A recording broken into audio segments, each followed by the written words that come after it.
Bishop, and I'm from Midway Village. Me and my family and all of the residents in Midway Village live with cancer day by day. We are the results of living in a toxic waste community. Housing Authority of San Mateo County would have you believe that there are only trace amounts of chemicals. How can it be when this is a Superfund site? PG&E is responsible and they refuse to accept the responsibility. I am here to say, for every minority community that's suffering from toxic waste, we would like to say to PG&E and all of the polluters, PG&E, don't you know toxic waste has got to go? We cannot live, we will not live like this. But we're dependent on a higher power. A higher power. So, PG&E, here we come. Okay, now we're going to go around the corner to the American Cancer Society and get them to tell the truth. So right up here and take a ride on Montgomery. Follow the lead banner. American Cancer Society makes the link. American Cancer Society makes the link.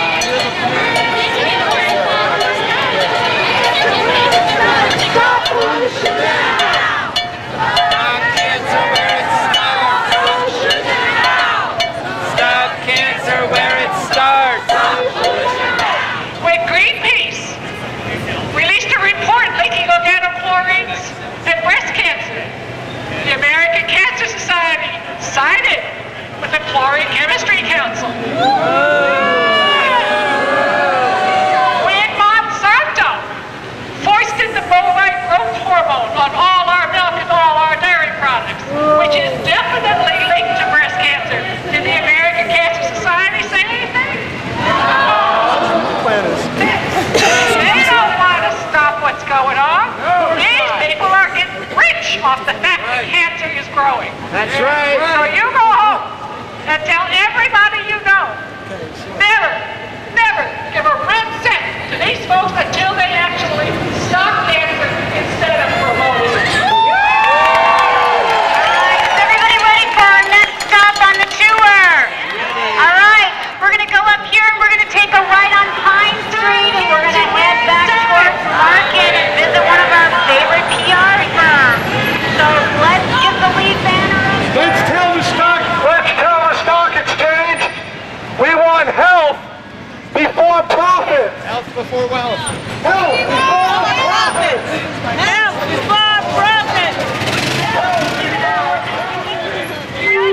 We are at the PR firm Porter Novelli, and I'm going to hand the mic over to Justin Rubin from Pesticide Watch and Californians for Pesticide Reform.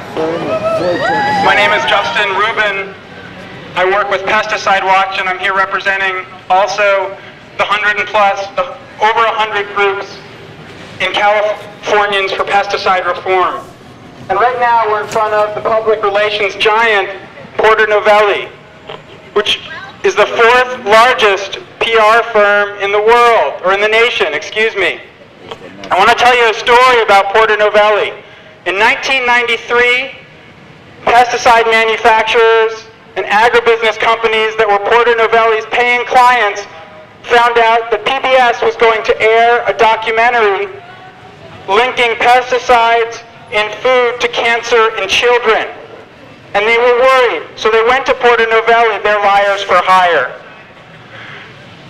And Porter Novelli went to the American Cancer Society, who had been getting free public relations representation from Porter Novelli for over 20 years.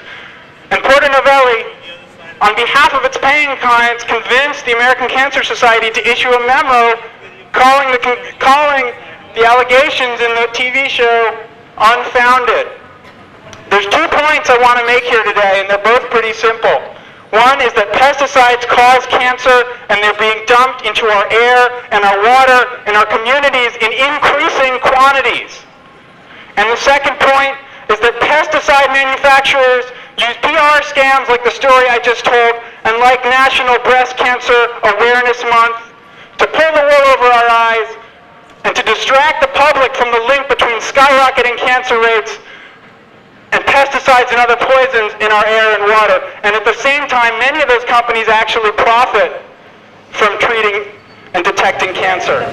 Worst of her, another family from Watsonville, which is where we are, the Central Coast agricultural rural communities, and every shift from there on was, Watsonville, yeah, we're familiar with Watsonville.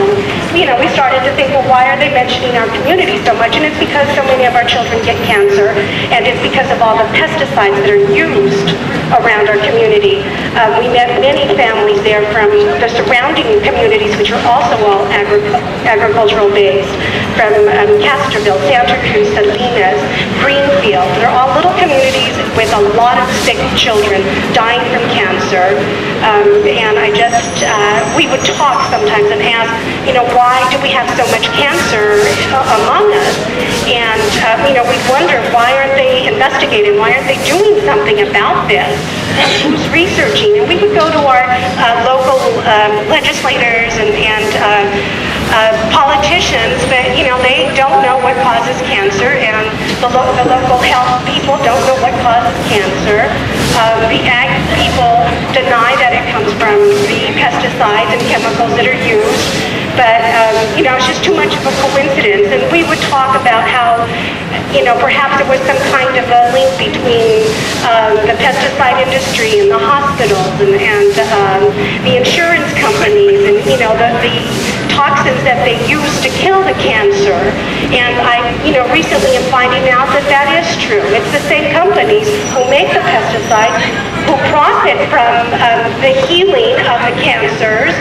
And anyway, I'm really happy to see that people are getting together and communicating about this. And I saw children that were 3 months old, 2 years old, with needles stuck up their necks because their veins weren't big enough for the needles to go in and get the treatment. And it's a horrific sight to see these beautiful, bright, intelligent children die because someone is making millions and billions of dollars off our suffering. So please.